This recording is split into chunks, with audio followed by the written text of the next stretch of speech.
All that's left of Ethiopian Airlines Flight 409 lies at the bottom of the Mediterranean Sea. This accident was very unusual, very unlikely. Everybody was shocked that we had a major crash in Lebanon. Turn right now. The 737 fell from the sky just minutes after leaving Beirut.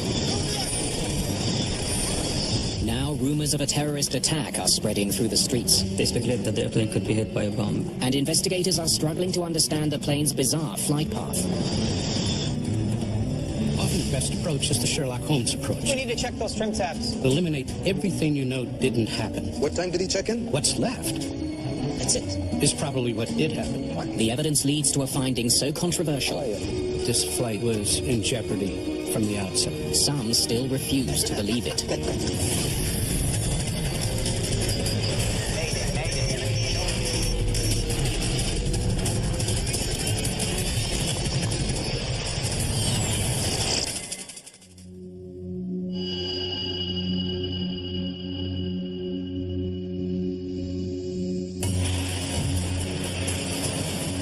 It's just past midnight at Rafik Hariri International Airport in Beirut, Lebanon. Fuel is good. Load is calculated. In a typical departure, the flight crew reviews its load, reviews the fuel, reviews the route, then runs through the company checklist to get the airplane underway. Captain Habtamu Nagasa has been flying with Ethiopian Airlines for over 20 years and has more than 10,000 hours in the cockpit. Exterior checks complete. Check complete, no problems. The first officer is far less experienced. Alula Bayene is a recent graduate of the Ethiopian Airlines Flight Academy. Tonight, there are 82 passengers aboard the Boeing 737. They are preparing for an overnight flight to Addis Ababa, Ethiopia. Many passengers are Lebanese. Some are Ethiopians returning home after working abroad. There's also an undercover security officer on board tonight's flight. Flight security officer is there post 9/11 to intercept anybody who attempts to interfere with the flight crew.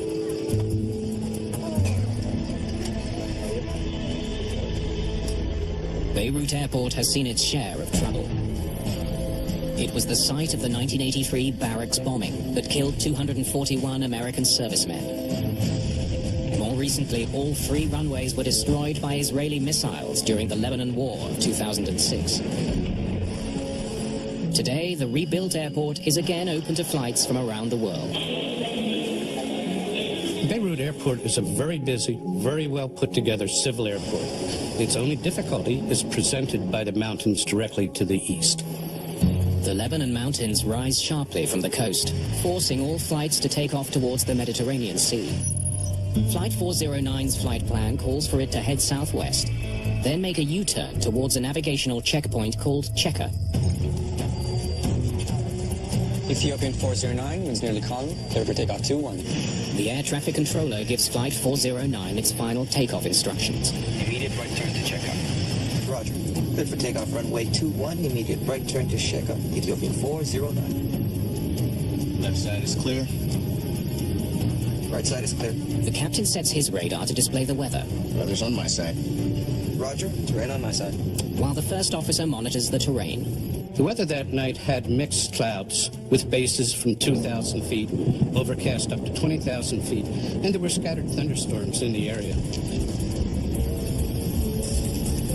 Takeoff thrust set. The 737 accelerates down the runway. Speed increasing. Check. You see that? Rotate. Ethiopian Airlines 409 lifts off just after 2:30 in the morning.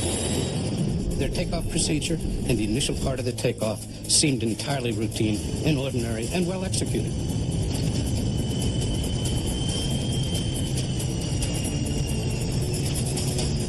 Gear up. Heading select. Heading select. Check.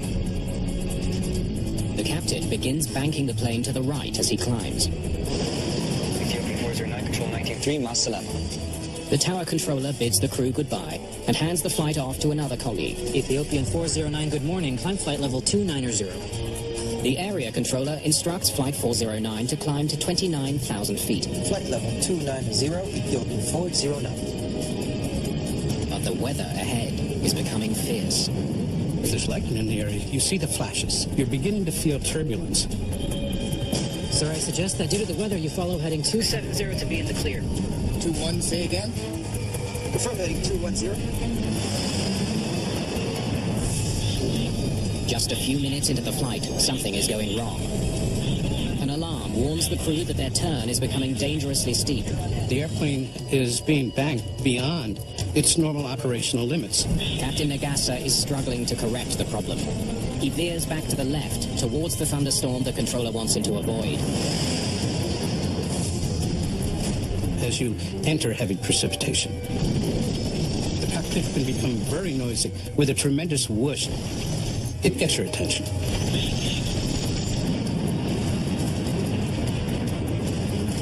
The controller sees that Flight 409 is starting to veer back towards Beirut. He warns the pilots again that they need to turn.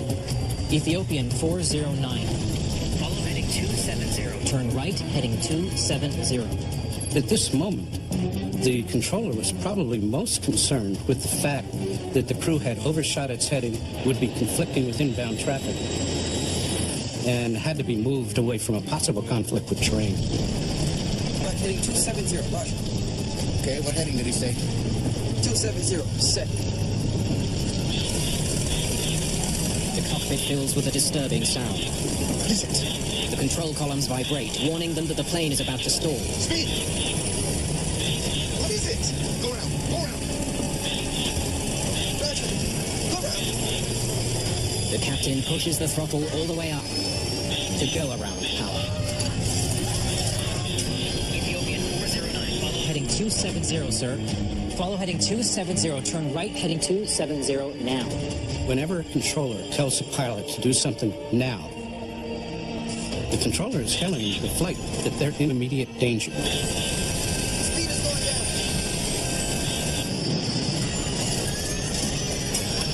Ethiopian 409, you are going into the mountain. Turn right now, heading 270. He was worried that the crew was going to fly the airplane into the hills behind Beirut Airport. But their situation is even more dire. The chaotic motion of the plane is torture for passengers. It's horrible. You're feeling a 3G load. It's pushed you down in your seat. You're getting squashed with your fellow passengers. Some of them are silent. Some of them are screaming.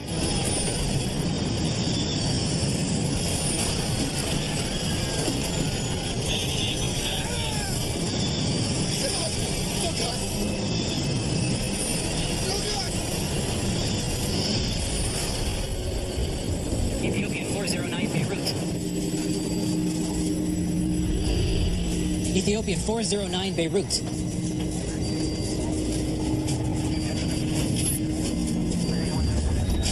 We've lost an aircraft. Ethiopian, we don't know what's happened and we don't know his position. Ethiopian 409 has plunged into the Mediterranean just 5 minutes after takeoff. The evidence needed to explain the crash is sinking fast.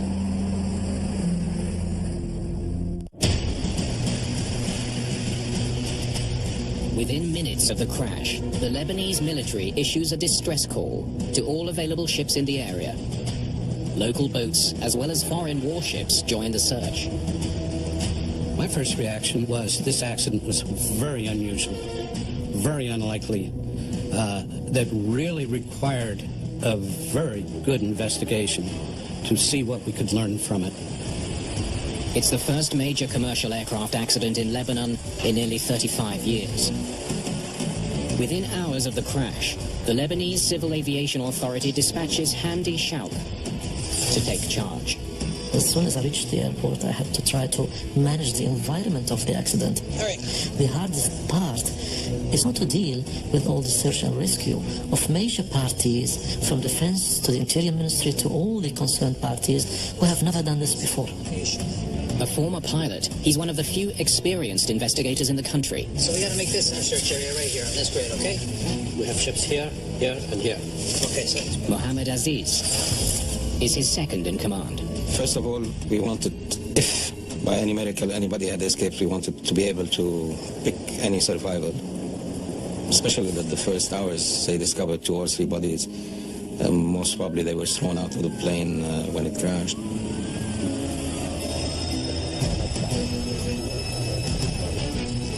have you any sign of wreckage? Negative, nothing. Shauk is under great pressure to locate the wreckage fast. So you want to answer very important questions to the family. Why my relative died? It goes to your head as an investigator always. I want to know the truth. But nothing here? No. No? But the storm Flight 409 was trying to avoid is still raging. Major deterrent to the search and rescue operation was weather. Bad weather was high waves in the sea and so on. So this makes the search and rescue operation difficult. Okay, let's see what kind of weather they were flying. Could the storm have been fierce enough to bring down a 737? Well, there were thunderstorms west of the airport. Thunderstorms can be very dangerous. They can interrupt the flight and the airplane structure, and they complicate the safe operation of the airplane. In rare cases, a lightning strike can damage the electronics that control the aircraft. While a lightning strike on an airplane is not uncommon and usually doesn't create damage to the airplane, it can under some circumstances. At the same time, rumors are spreading quickly. Flight 409 was the target of a terrorist bombing.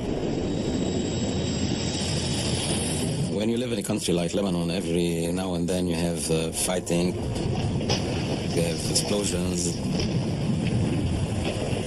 And the first thing that comes to mind when you lose an aircraft just like that is maybe there is an explosion on board the flight. As day breaks, wreckage begins to wash up on shore.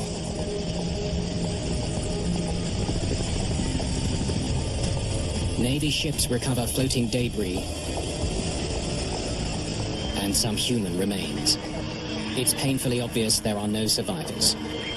The Lebanese army have recovered 7 bodies. 82 passengers and 8 crew are dead. Most of the plane is still missing. Without more wreckage, investigators may never know what brought down Flight 409. At Beirut Airport, they question witnesses who lend support to the sabotage theory. The controllers who were on duty at the time of the crash.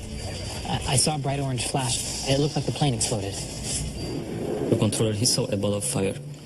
At the place, he presumed that the plane crashed. So some people, they say that it could be an explosion.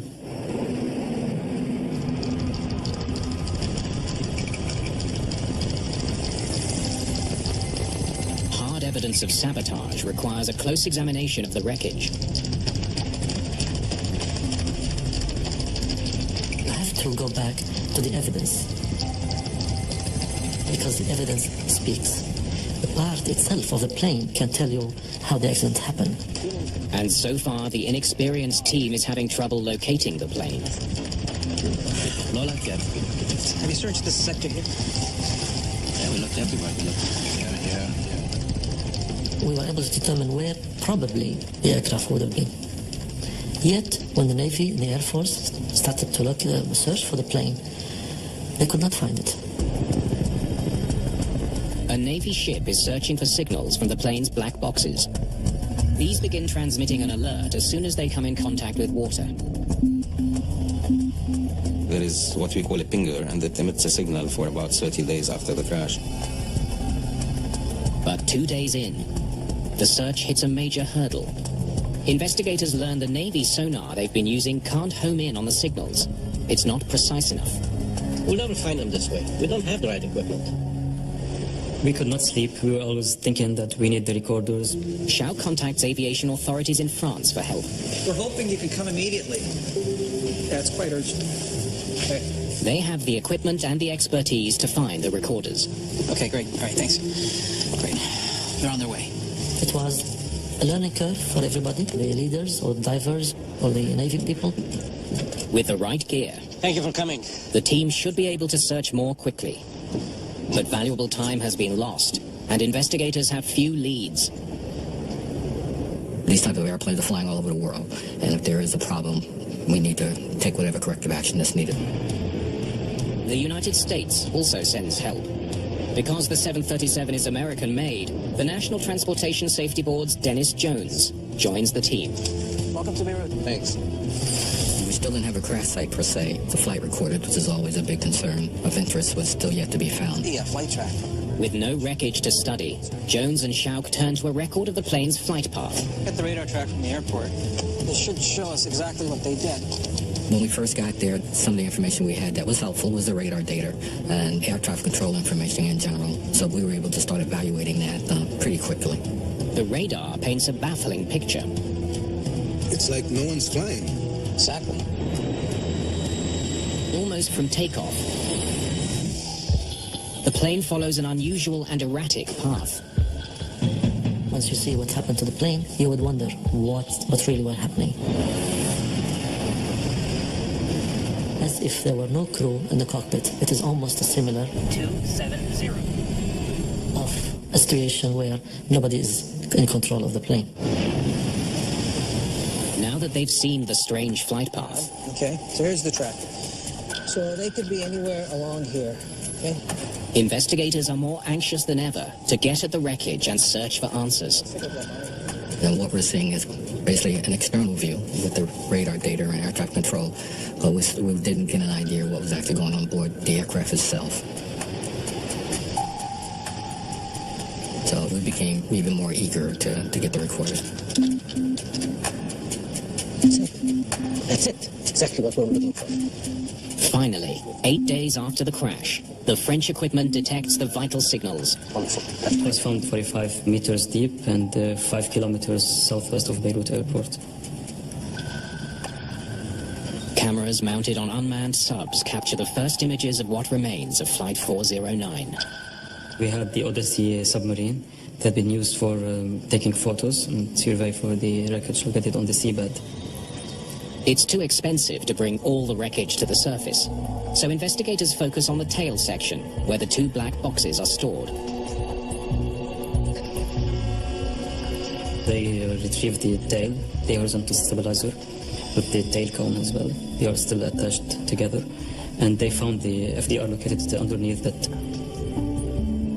We were quite delighted about that, and the Lebanese government immediately started making plans on having it transported to a facility to be evaluated.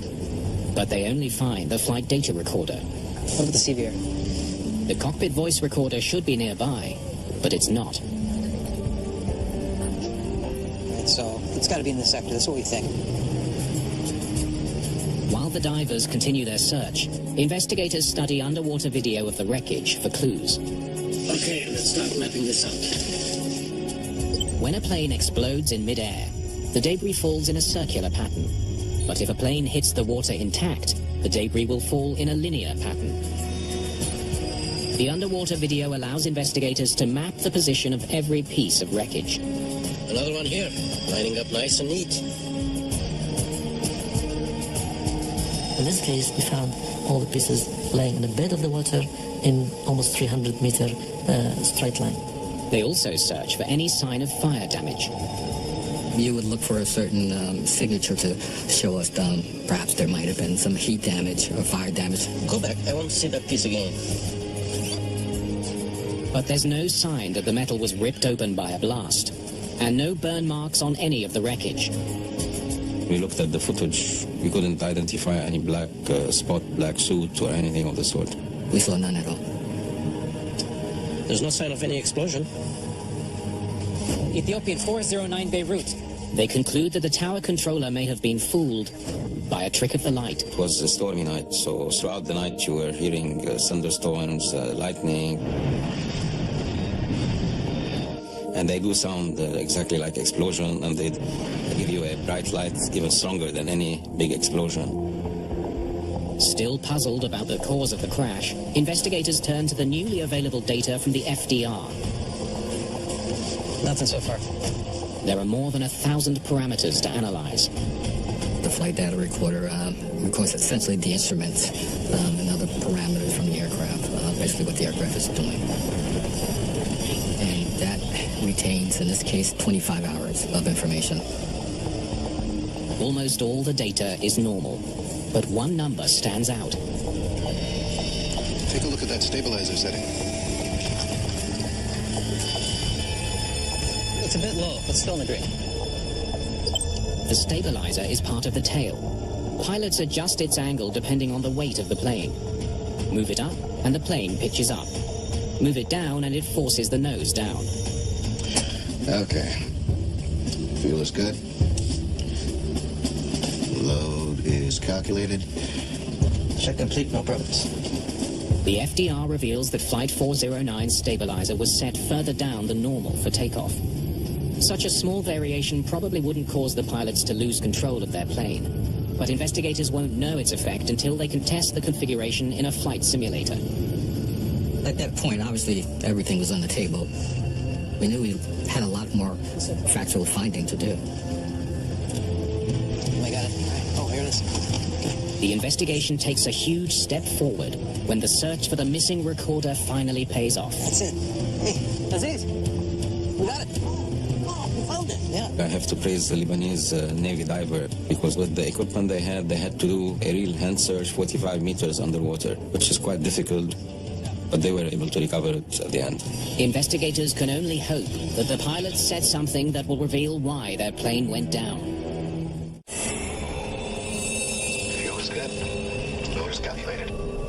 Investigators sync up the conversation on the CVR Exterior checks complete. with the plane's known flight path. Check complete, no problems. They listen for any sign of trouble. We wanted to try to get a better understanding if there might have been some kind of mechanical problem based on what they were perceiving. Ethiopian 409, winds nearly calm, cleared for takeoff 21. Immediate right turn to checkout. Roger. Cleared for takeoff runway 21. Immediate right turn to checkout. Ethiopian 409. Everything seemed to be going just right. Now, once they took off, the first part of the takeoff was normal.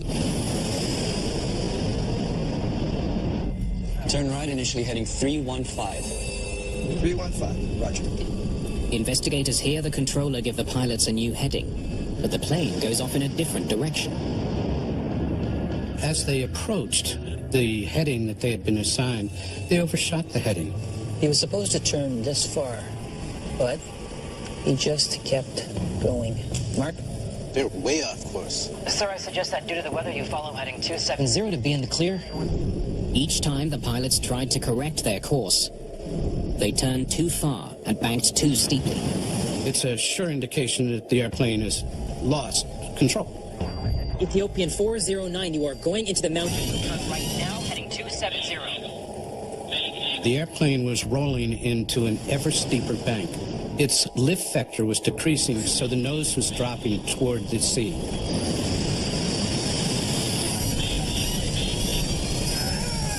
Ultimately leading to a spiral.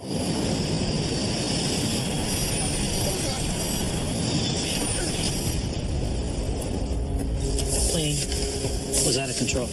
There's nothing on the recording to suggest there was a mechanical failure. We just were not hearing anything that showed a malfunction, which was consistent with the flight data recorder. It was just something that we certainly didn't have any answers for in the beginning. Desperate to know what brought down the 737, investigators dig into maintenance records. They learn that some 737s have a small but dangerous flaw in a vital part of the tail. Hey, Dennis, I think we need to check those trim tabs. Trim tabs are small control surfaces set into the tail of the plane. They counteract the powerful flow of air pushing against the tail, making it easier for the pilot to fly the plane. To use an analogy with cars, it's like a power steering as compared to manual steering. If the trim tabs were damaged, it could explain why the captain was struggling to control the aircraft. Left heading 270. Roger, that's been 270. My experiences of flying an airplane out of trim, it can make it extremely difficult to fly. It can even go beyond the forces that the pilot can actually use or input to counter it.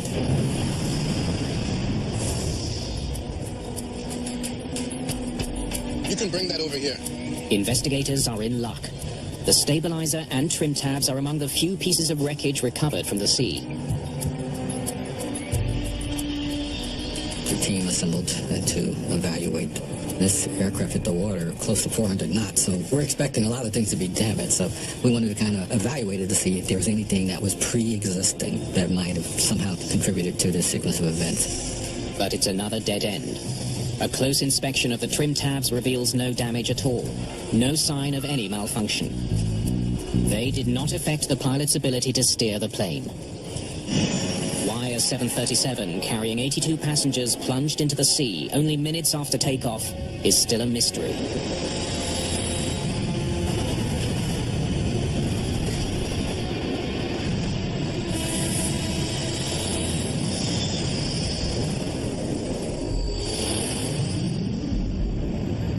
Investigators travel to Seattle, Washington, to Boeing's state-of-the-art flight simulator. Okay, we're going to run the Ethiopian 409.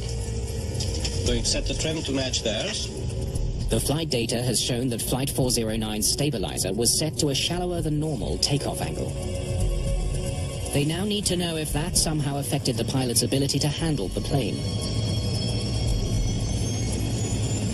You kind of get a front row seat of perhaps what the flight crew were seeing at the time and how the aircraft was handling. Okay, let's see how this thing is going to fly.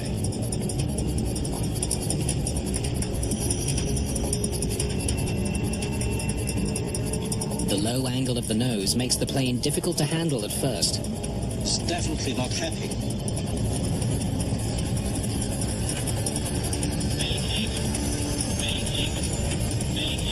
The trim was misset for takeoff by a small margin, but nevertheless by enough to create an undesirable pressure for the pilot on the controls.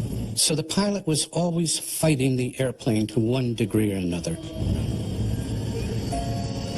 But in the simulator, the pilot has no difficulty correcting the problem. Okay, well, try it with no trim at all. Every single time we tried to recover this aircraft, we were able to recover it.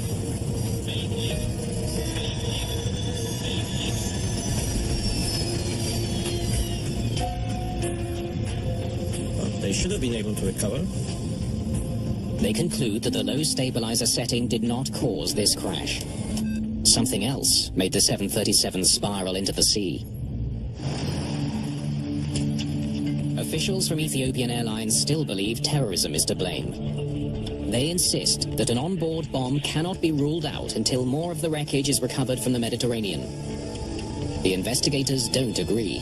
We told them it's quite a remote possibility that there was something put on board that plane. But when a plane explodes with a bomb on board, it just flies its normal route and it explodes. It doesn't go up left and right and up and down and then something explodes on the plane. But stamping out rumors is never easy. Investigators are under growing pressure to explain what happened. If it wasn't a bomb, then what did bring down Flight 409? In aircraft accident investigation, often the best approach is the Sherlock Holmes approach. What you do is eliminate everything you know didn't happen. What's left is probably what did happen. The controllers did their job. Turn right, initially heading 315. The ground-based navigational systems were working. The airplane was functioning properly. So what we have left is the crew. Investigators return to the CVR. They hope the crew's conversation can shed light on why two qualified pilots lost control of a mechanically sound airplane. Exterior checks complete. Check complete, no problems. They notice something odd. The mood, even the speed of the voice or even the tone, Fuel is good. Load calculated. did not reflect what is really actually happening in the aircraft. During the takeoff roll, you see that? The captain saw something because he tells first officer, did you see that? But then there was no reaction from the first officer. The first officer is uncharacteristically quiet. Okay. Engage the autopilot. Even worse, he's not following his captain's commands. Hold on. Stop for a second. I would have changed things. The advantage of engaging the autopilot in that situation is that the pilot can then let the autopilot worry about the attitude of the airplane while he sits back and takes the big picture, maintains situational awareness. The autopilot can adjust the throttles to maintain a safe airspeed and can keep the plane on the right heading. But investigators learn it was impossible for the autopilot to engage on Flight 409. There's no way it could come on. Okay, engage the autopilot. It's designed not to switch on if one of the pilots is pulling on the control collar, as the captain was. For some reason, the first officer didn't give his captain a crucial piece of information, that the autopilot did not come on.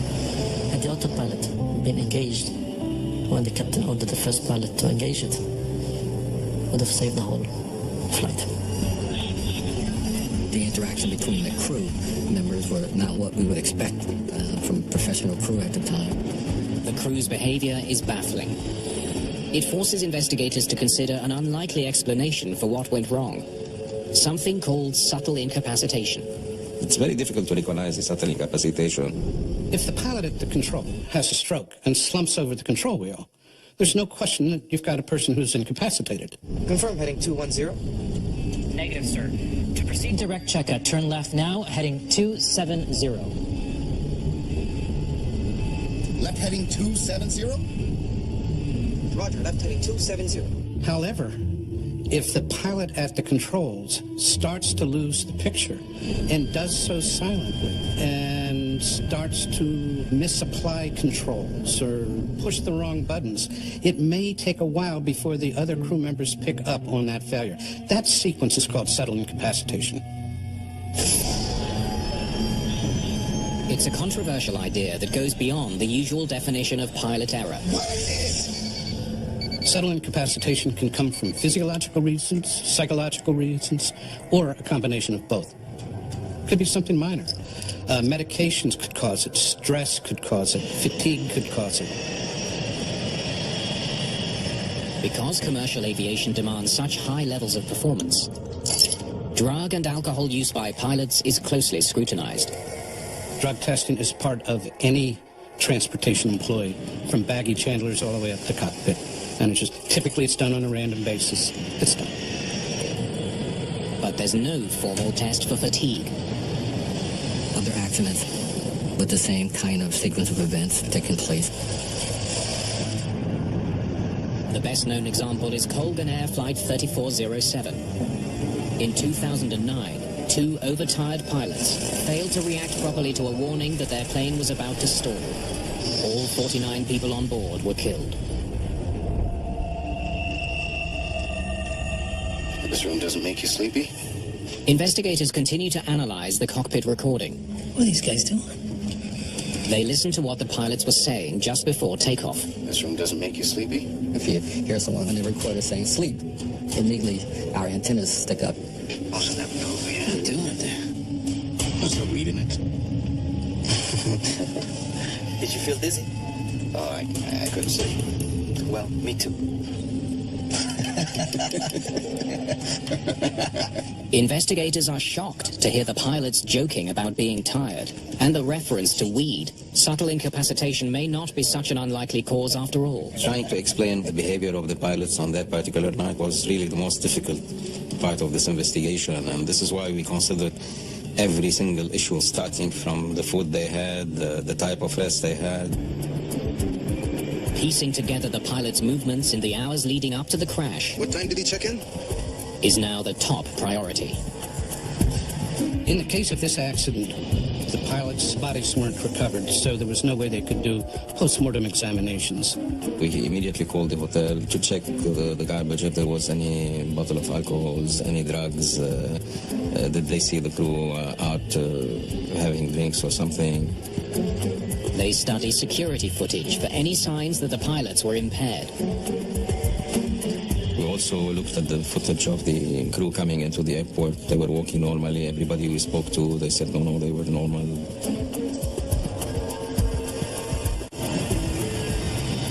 Investigators travel to Ethiopia to interview family members about the crew's habits. Thank you for taking the time to see me. Very sorry for your loss. I just want to ask you a few questions about your brother. Did he ever drink? No? There's no evidence to suggest either pilot abused alcohol or drugs. The captain didn't drink at all, so he was a sport guy, concentrating on his sports. Subtle incapacitation is difficult to prove. In the crash of Flight 409, the evidence so far is mixed. But what investigators discover next could tip the balance. Gear up. Employment records detailing the pilot's flight hours reveal critical information about the captain of Flight 409. He'd been working almost non-stop for nearly 2 months. The 51 days, he probably flew something like 45 days out of the 51.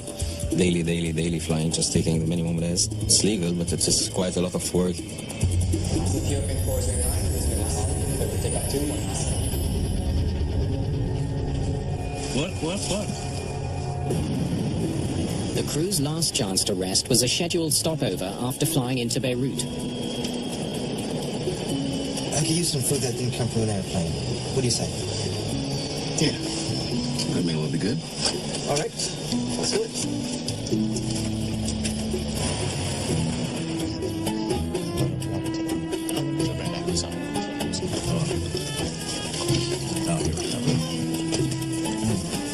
Prior to the flight, they had a heavy lunch and they were not able to rest properly, so they were commenting on not being able to rest properly prior to the flight. Did you feel dizzy? Oh, I couldn't sleep. Investigators suspect that the heavy meal affected their sleep. Indigestion and the fatigue, they affect the pilot behavior throughout the flight process. Sir, I suggest that due to the weather, you follow heading 270 to be in the clear. 2-1, say again? The storm conditions likely added to the pilot's stress.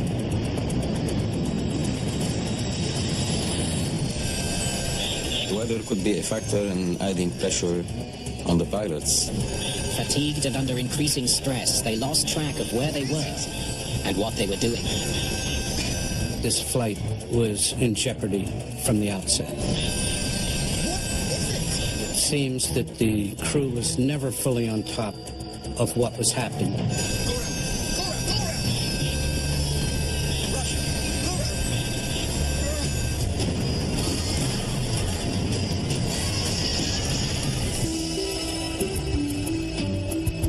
Investigators conclude the accident was caused by a crew that was simply too tired or too confused to recover from the first wrong turn. It's a textbook example of subtle incapacitation. We could prove that the symptoms that we saw are similar to the symptoms of somebody who has a subtle incapacitation.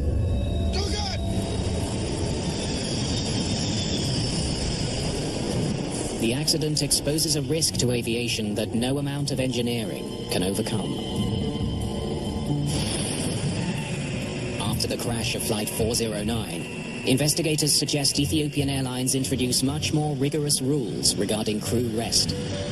It's one thing to have the experience and the expertise to do the work, but you have to be in good condition in order to perform. As long as airplanes are operated by humans, fatigue, distraction, and other human weaknesses can only be managed, never erased. I'm not sure that we can prevent subtle incapacitation.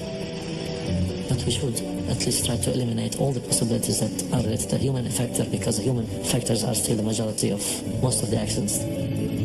Check complete, no problems.